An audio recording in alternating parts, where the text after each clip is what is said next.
Here are 3 spirits to try if you're a bourbon drinker and you're looking for something different. I'm no expert, I'm just a regular guy, but I've tasted a lot of bourbons, and if you're like me, maybe you're starting to get a little bit bored with them.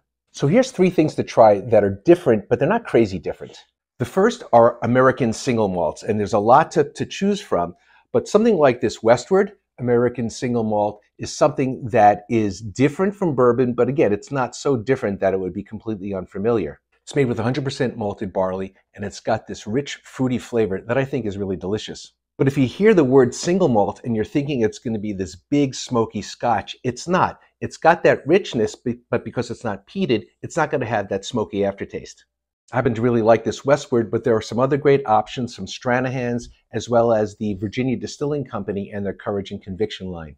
Second option are añejo tequilas, like this Arte Nom Selección 1146. It's aged in both American and French oak casks, so it still has some of that agave tequila flavor, but it's also going to pick up some of those bourbon notes like vanilla and caramel as well. And as a bourbon drinker, I can appreciate those notes while still enjoying some of the differences of the tequila flavors.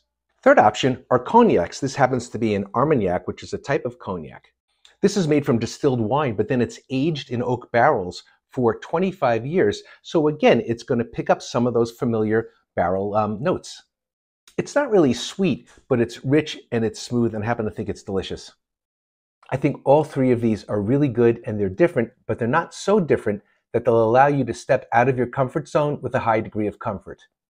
So drop a comment and let me know what you're sipping on. But what do I know? I'm just a regular guy sipping whiskey. Thanks for watching.